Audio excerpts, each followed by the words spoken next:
Avis vascular centre మన దేశంలోనే the best varicose vein hospital. పతిపాట ముందు దరిద్రంగా తుమ్మపోతే నీ నోటికి మాట్లాడతాయా? ఇదిగా నా తుమ్ముని తిట్టబాకండి. అది ఎంత జయప్రదమైంది అంటే శ్రీరామనవమికి దసరా పండక్కి మైకులు పెట్టి తుమ్మించుకుంటారు నా చేత. అబ్బా, ముందు నీ తుమ్ములు చరిత్ర కట్టి పెట్టి ఇస్తానికి రావోయా మగడ. ఆ జైలర్ గోపిగానే ఏ అమావాస్య నాడో లేపెత్తే ఇప్పుడు ఈ గోడ ఉండకపోను కదా. గోపి అంటే గుర్తుకొచ్చింది. ఇదిగో కాపుగారు, నేను చెప్పేది కాస్త వినండి. వినవయ్యా. జైలర్ గోపికి ఖైదీ గండ్రగొడ్డలకి చాలా దగ్గర పోలికలున్నాయి. మరి ఇంతకాలం ఆ సంగతి చెప్పేవా జగన్నాథం? పీనుగును బుధాన్ని ఎత్తుకుని ముట్టోళ్ళగా ఓట్లు అడుక్కునేటట్టు మాత్రం చేశావు. ఇందులో నా తప్పే ఉంది దామోదరం గారు. మనం ఊహించని విధంగా మన ప్లాన్లని ఆ గోపి తారుమారు చేసేసాడు. చర్లబాయ తోపతింటూ జరిగిపోయిందేదో జరిగిపోయింది. ముందు వాళ్ళిద్దరికి కనెక్షన్ ఏమైనా ఉందేమో కనిపెట్టాయి. దాంతో ఆ గోపికని ఉద్యోగం నుంచి పీకిచ్చేద్దాం. ఆ తర్వాత ఆ గండ్రగడ్డలు కాటి సంగతి చూద్దాం. ఓ పని అయిపోద్ది.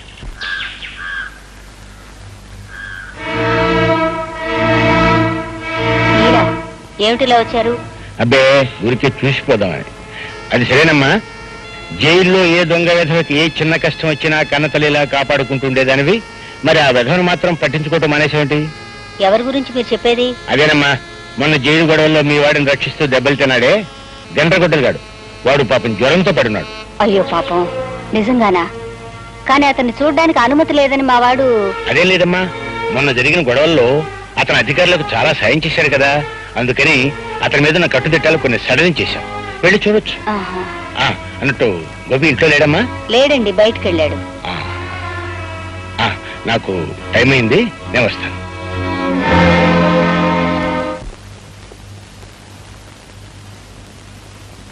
బాబు, నువ్వే కదూ గండ్రగొడ్డలివి? అవును. ఎవరు నువ్వు? నువ్వు ప్రాణాలు కాపాడిన గోపి తల్లిని బాబు. ఉరి ఖాయమైతే నా ప్రాణాలు తీయవలసిన ఆఫీసర్ గోపికి తల్లివా? ఎందుకొచ్చావు? నీకు జ్వరం వచ్చిందని తెలిసింది. నాకు చేతనైన సాయం చేద్దామని వచ్చాను. పీకలు కోసి ప్రాణాలు తీసే ఈ రాక్షసుడికి నీ సాయం, నీ ఉపకారం అనవసరం. నేనిప్పుడెవ్వరినీ చూడదలుచుకోలేదు. వెళ్ళిపో. అదేమిటి బాబు, ప్రేమగా మమతగా నేను మాట్లాడడం కూడా నీకు ఇష్టం లేదన్నట్టు అలా అంటున్నావు? శాశ్వతంగా పోయే మనిషి బంధాలు తెంచుకోవాలే తప్ప పెంచుకోకూడదు. మరిచిపోయిన ప్రేమ, మమత మళ్లీ నువ్వు రుచి చూపితే బ్రతుకంటే ఆశ, చావంటే భయం నాలో కలగచ్చు. అది నాకిష్టం లేదు. అందుకే వెళ్ళిపోమ్మంటున్నాను. వెళ్ళు. అది కాదు బాబు. పొమ్మంటే మతిలేందాలా మాట్లాడతావే? పోతాను బాబు. నేరస్తుడివైనా మనసున్నవాడివి, మనిషివి అనుకున్నాను. అందరూ నా బిడ్డలు అనుకునేదాన్ని కనుకే నిన్ను ప్రేమగా పలకరిద్దామని వచ్చాను. కానీ నువ్వు రాతి మనిషివి, రక్తం తాగే రాక్షసుడివి, అమ్మ ప్రేమను అర్థం చేసుకోలేని మూర్ఖుడివి. అమ్మా,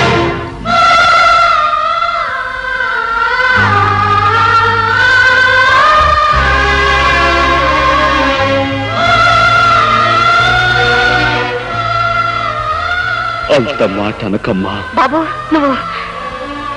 నేనమ్మా, నీ రాము. బాబు, రాము, నువ్వు నా బిడ్డవే. ఒరే రాము, నేరస్తుళ్ళ ఊరు శిక్ష పడి జైల్లోకి ఎలా వచ్చావురా? ఈ పరిస్థితుల్లో నిన్ను చూడాల్సి వచ్చిందా? అసలేం జరిగిందయ్యా? ఇన్నాళ్ళు ఎక్కడున్నావురా రాము? ఎక్కడున్నావురా? చెప్తానమ్మా, చెప్తాను. దామోదరరావు గారికి ఏమైనా ఓటు, ఆంబోతు గుర్తుకి ఏమైనా ఓటు, ఆంబోతు గుర్తుకి ఏమైనా ఓటు, దామోదరరావు గారికి ఏమైనా ఓటు.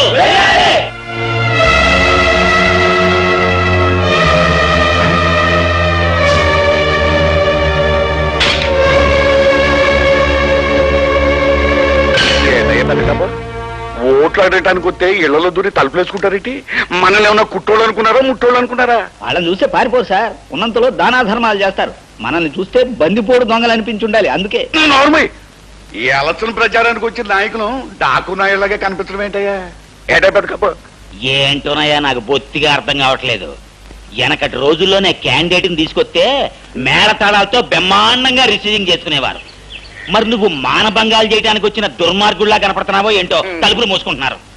ఓ పని చేద్దాం ఏంటి? వెనక వైపుగా వెళ్ళి గోడలు కోట్లు అప్పుడు ఖచ్చితంగా బందిపోటే అనుకుంటారు నేను. దానికన్నా గొంతెత్తి దీనంగా ఏడ్చి అడుక్కోవటమే ఎండెన్గా ఉంటది. అమ్మలారా బాబులారా ఓట్లు దానం చేయించండి బాబు. పాపం పదవి లేక మా దామోదరం బాబు నకనకలాడిపోతున్నాడు. మీ ఇంట్లో ఓట్లన్నీ మాకే ధర్మం చేయండి బాబు. అడుక్కుంటాం అంటే మరీ అలా ముట్టోళ్ళగా అడుకుంటాం కదయ్యా. నువ్వు ఆపు. పెద్దలారా, మీ పవిత్రమైన ఓటు నాకే అనగా ఈ ఆంబోటుగా వేసి నన్ను గెలిపించవలసిందిగా మిమ్మల్ని అందరినీ. ఎందుకు గెలిపించాలి? నాయకుడుగా ఈ పేద ప్రజలకు నువ్వు ఏం చేశావని నిన్ను గెలిపించాలి. వాళ్ళ కష్టాలు గమనించావా? వాళ్ళ కన్నీళ్లు తుడిచావా? వాళ్ళ బాధలు అర్థం చేసుకున్నావా?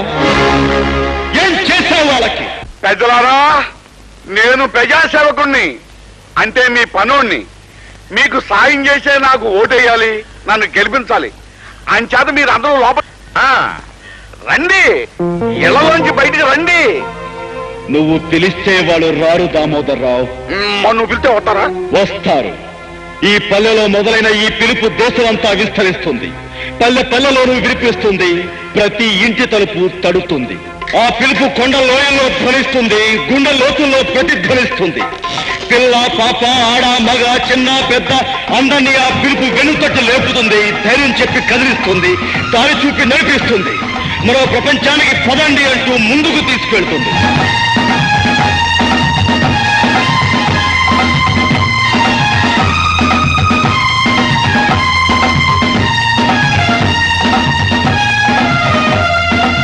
ఆశతో ఆవేశంతో బలమైన ఆశయంతో ప్రవాహంలాగా ప్రళయంలాగా సాగొచ్చే ఆ జన ప్రవాహపు ఉప్పంలో నీ కుటుంబ రాజకీయాలు కొట్టుకుపోతాయి. ఆ పిలుపు ప్రపంచంలో నువ్వు గడ్డిపోతావా, ఎగిరిపోతావు. పెద్దలారా, మీరంతా నా వాళ్ళు. అటువైపుకి వెళ్ళకండి. అతనే ఆడి పేరు గొండ్రగొడ్డలి. అలవాటు ప్రకారం చెట్లను నరికినట్టు నరికేస్తాడు. అంచేత మీరందరూ నా వైపుకి వచ్చేయండి. రండి. నీలాంటి వాళ్ళకే ఇది గండ్రగొడ్డలి దామోదర్రావు. వాళ్ళ కష్టాలు తీరేక ఈ గొడ్డలే వాళ్ళ పొలాలకు నాగలవుతుంది.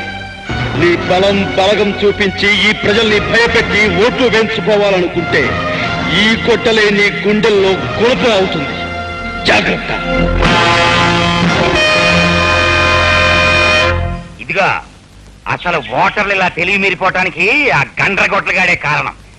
తనేదో ఈ కలియుగానికి కలికి అవతారం అనుకుని అన్యాయం అధర్మం అంటూ పెద్ద పెద్ద కోతలు కొత్తనాడు. మంచి ఐడియా ఇస్తాను, దగ్గర రండి.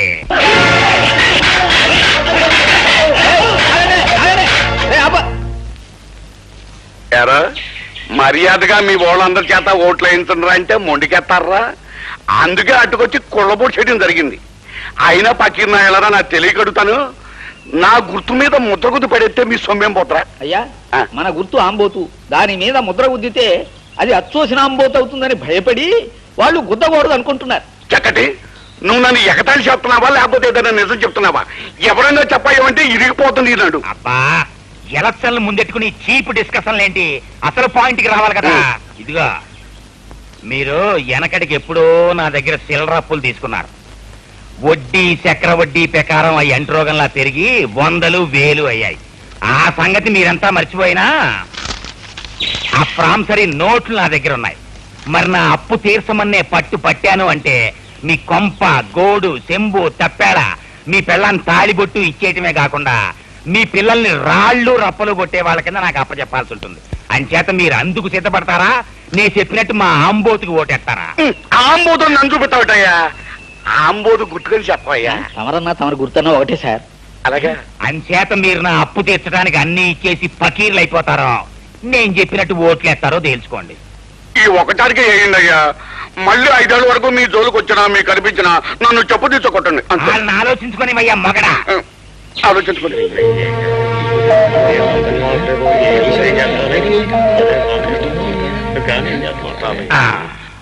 మీకు ఓటెత్తే మాకేం ఉపకారం జరుగుతుందో తెలియదు కానీ ఏగిపోతే ఎంత అపకారం జరుగుతుందో మీ వల్ల మాకు బాగా తెలిసింది. మీరు చెప్పినట్టుగానే మేము మా వాళ్ళంతా మీకే ఓటేస్తాం బాబు, మీకే ఓటేస్తాం. అది ఎండన్ గా ఉంది నీ మాట.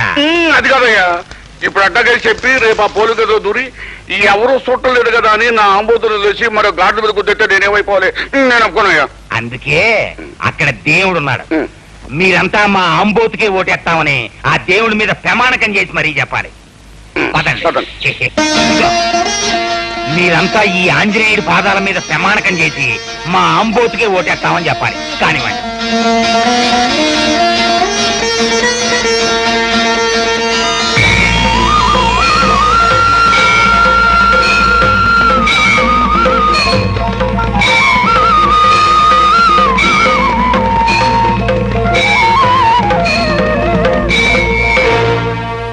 లేదు బాబు, మమ్మల్ని చంపినా సరే నరికినా సరే మేము మీ కోటేయం బాబు.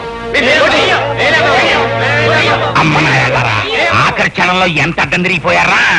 ఏటయ్యా బతుకపు, ఈ పల్లెటూరు ఓట్లు పడబోతే ఇక మన పని చావడమే. ఇప్పుడు ఏం చెయ్యాలయ్యా?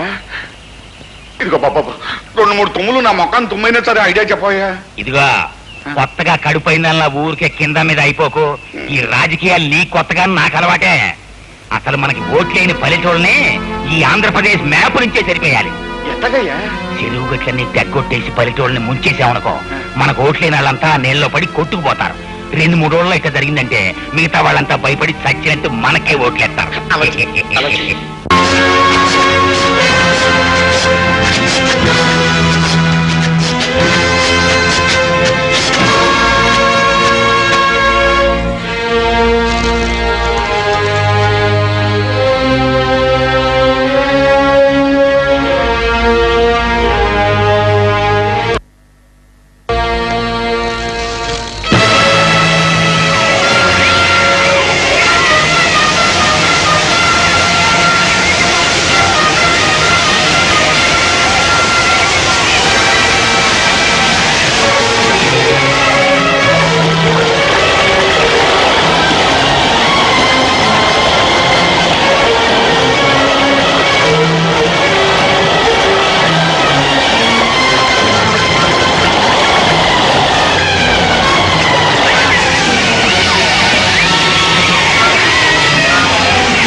అంతేనమ్మా, మానవత్వం మర్చిపోయిన మనుషులకు మాటలు లాభం లేదు, తూటాలు తప్ప అనుకున్నాను. అధికారం చేజిక్కించుకున్న అన్యాయాల్ని అరికట్టడానికి అహింస పనికిరాదు, ఆయుధం తప్ప అనుకున్నాను. అభాగ్యులైన అనేక మంది పేదల కోసం, నేను నమ్మిన సిద్ధాంతంతో ముందుకు వెళుతున్న నన్ను నేరస్తుడని ముద్ర వేసి ఇక్కడ బంధించారమ్మా. బాబు, ప్రతి మనిషి గుండె ఒక గుడైతే నువ్వు కొన్ని కోట్ల గుళ్లల్లో కొలువుండే దేవుడు అయ్యావన్నమాట. ఎంతో మంది తల్లులు చెల్లెళ్ళు నిన్ను చూడ్డానికి వస్తున్నా నీకు దగ్గరగా ఉండే ఇంతకాలం నిన్ను చూడలేని దౌర్భాగ్యరాలయ్యాను నేను. అలా అనకమ్మా, కావాలనే నీకు కనిపించకూడదనుకున్నాను. అంటే అంటే నేను ఇక్కడే ఉన్నట్టు నీకు తెలుసా బాబు? తెలుసమ్మా, తమ్ముని చూసిన మరుక్షణంలోనే వాడిని గుర్తించాను. నువ్వు వాడి దగ్గరే ఉంటావని ఊహించాను. మరి అమ్మని చూడాలని, అమ్మా అని పిలవాలని అనిపించలేదా బాబు? అనిపించింది. తమ్ముడికి నిజం ఎక్కడ తెలుస్తుందోనని గుండె రాయి చేసుకున్నాను. బాబు, అవునమ్మా, ముళ్ళు రాళ్ళు ఉన్న దారిలో నడిచి నడిచి ఎదురు దెబ్బలెన్నో తిని నువ్వు నేను మనసును మొండిగా మార్చుకున్నావమ్మా. కానీ చల్లటి అమ్మ నీడలో అమాయకుడుగా పెరిగినవాడు తమ్ముడు. వృత్తిని దైవంగా, కర్తవ్యాన్ని జీవంగా భావించే మనిషమ్మవాడు. అలాంటి వాడికి తను తన సొంత అన్ననే వృత్తియాల్సి వచ్చిన రోజున అది విని తట్టుకోలేడమ్మా. ఈ నిజం వాడికి చెప్పనని నాకు మాటియమ్మా. నా నోటితో నేను చెప్పను బాబు, కానీ ఇక నుంచి నీ కోసం కలతపడే ఈ తల్లి మనసుకు మాటలు వస్తే మాత్రం నేనేం చెయ్యలేనురా.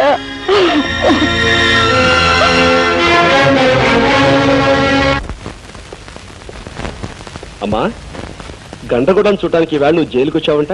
అవును బాబు, ఈ ఇంటి దీపాన్ని ఆరిపోకుండా కాపాడిన మనిషిని చూడాలనిపించింది. నేను చెప్పాను కదమ్మా, అతనికి నాకు పోలిక ఉన్నాయని. అన్నట్టు ఆ మనిషిని చూసాక నీకేమనిపించింది? దేవుడు గర్భగుడిలో బంధించబడ్డాడనిపించింది. అదేంటమ్మా? అదేరా, నీ ప్రాణం కాపాడినవాడు అంటే నాకు దైవంతో సమానమేగా బాబు. అతని ఆఖరి కొరకు ఏదైనా ఉందేమో తెలుసుకుని తీర్చరాదు? ఉరి తీసే ముందు ఎలాగో అడిగి తీరుస్తారమ్మా. అది చట్టం ఆనవాయితీగా చేసేది. నేను చెప్పేది అతని రుణాన్ని నువ్వు తీర్చుకోవాలనరా. సరేనమ్మా, రేపే వెళ్ళి అడిగి చూస్తాను. కంట్రకొట్లి, నీకేదో తీరాల్సిన కోరుకుందట. నువ్వు తీరుస్తావా? నా ప్రాణం కాపాడి నాకెంతో సహాయం చేసిన వాడివి. నేను ఎలాగో నీ ప్రాణాలు కాపాడలేను, కనీసం నీ కోరికైనా తీరుద్దాం అనుకుంటున్నాను. ఏమిటో చెప్పు. ఇక్కడికి పడమట్న 100 మైళ్ళ దూరంలో కొత్తపల్లి అనే చిన్న ఊరుంది. అక్కడ అమ్మవారి గుడి వీధిలో రంగన్న, లక్ష్మి అనే దంపతులున్నారు. అప్పులు ఇచ్చే ఒక పెద్ద భూస్వామికి వాళ్ళు బాకీ పడ్డారని నిర్దాక్షిణ్యంగా ఆ పేద దంపతులకున్న ఒక్కగానొక్క బిడ్డని బానిసగా తీసుకుపోయాడా భూస్వామి. నువ్వు వెళ్ళి వాళ్ళు రాసిచ్చిన ఆ నోటు బూడిద చేసి ఆ బిడ్డను తీసుకొచ్చి ఆ తల్లిదండ్రులకు అప్పచెప్పాలి. అదంత పని వెంటనే చేస్తాను, వస్తాను. కానీ ఒక్క షరతు. ఏమిటది? ఆ పని చేయటానికి నువ్వు డబ్బు ఉపయోగించకూడదు, నీ అధికారం ఉపయోగించకూడదు, ఆయుధం ఉపయోగించకూడదు. చెయ్యగలవా? తప్పకుండా చేస్తాను. నాకు ఉరిశిక్ష పడేలోగా నువ్వు ఆ పని చేయాలి. అది విన్న తర్వాతే నేను కన్ను ముయ్యాలి. అంటే వారం రోజుల్లోగా దాన్ని నువ్వు సాధించుకురావాలి. తప్పకుండా నీ కోరిక తీరుస్తాను, వస్తాను. వెళ్ళు తమ్ముడు, వెళ్ళు. జనారణ్యంలో జంతువుల గురించి కొంతైనా నువ్వు తెలుసుకుంటావు.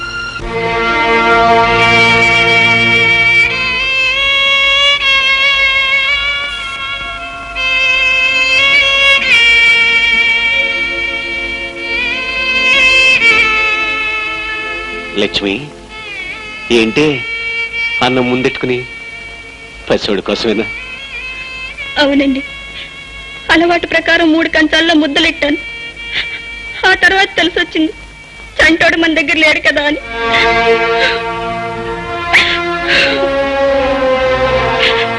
అమ్మా లక్ష్మి. అన్నా, అన్నా,